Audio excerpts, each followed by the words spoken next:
சிறுகதையோ சீனோ திரைக்கதையோ அதில் ஆரம்பம் நடு முடிவுன்னு இந்த 3 கட்டாயம் இருக்கணும். இந்த ஃபார்முலாவில் தான் நம்ம வந்து ஷார்ட்டையும் கம்போஸ் பண்ணணும். அப்போ தான் பேப்பரில் இருக்கிற சுவாரஸ்யம் திரைக்கு வரும். எல்லாராலையும் கதை எழுத முடியும், ஆனால் சிலரால் தான் அதை ஷார்ட் மூலமாக திரைக்கு கொண்டு வர முடியும். அப்படி ஷார்ட் மூலமாக திரைக்கு கொண்டு வர தான் திரைமொழி நம்ம சொல்லுவோம். அதாவது திரைமொழிங்கிறதே ஷார்ட் கம்போசிங் தான். ஆஃப் ஓப்பனிங் சீனில் மட்டும்தான் நீங்கள் வந்து சீன் ஓப்பனிங்கை வந்து க்ளோஸ்அப் ஷாட் பயன்படுத்தணும். படம் தொடங்கி அரை மணி நேரத்தில் எல்லா கேரக்டரையும் லொக்கேஷன்களையும் கதை எதை நோக்கி போகுங்கிறத நீங்கள் காட்டியிருப்பீங்க.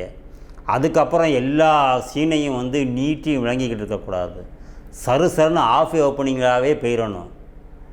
கோபம், ஆக்ரோஷம், மகிழ்ச்சி, ஓடல், தேடல், சண்டை, பாடல்னு அந்த கதாபாத்திரம் மூடுக்கு தக்க நீங்கள் வந்து கிம்பல், ட்ராலி, ரவுண்ட் ட்ராலி, ஹெலிகாப்னு பல ஷாட்டுகளை நீங்கள் வந்து பயன்படுத்திக்கலாம். மாஸ்டர் ஷாட்டு, மிட்டு, ஓஎஸ்ன்னு சொல்கிற ஷோல்டர் ஷாட்டு, க்ளோஸு, இந்த 4 ஷாட்டு தான் இப்போ வந்து அடிப்படை.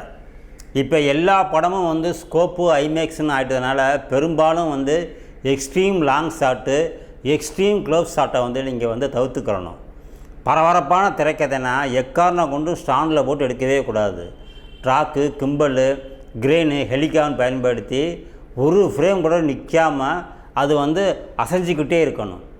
நிதானமாக போகிற திரைக்கதைனா ஒவ்வொரு சீனும் ஒரு டிரான்சாக்ஷனில் தான் தொடங்கணும். எடிட்டிங்கில் நீங்கள் டிசால்வ் பயன்படுத்தலாம். இல்லை எடுக்கும்போதே நீங்கள் லெஃப்ட்டு ரைட்டு பேனிங்கு, கேமரா டில் டவுனு இல்லை டில் அப்பு, ஜூம் இன்னு ஜூம் பேக்கு, இப்படி இல்லாட்டா ஃபோக்கஸ் ஷிஃப்ட்டுன்னு ஏதாவது நீங்கள் வந்து பண்ணிக்கலாம். ஜூம் பேக்கு ஜூம் இன்னு அதிகமாக போகாதீங்க. அதுக்கு பதிலாக ஃபோக்கஸ் ஷிஃப்ட்டு தான் இப்போ வந்து ட்ரெண்டிங்காக இருக்குது.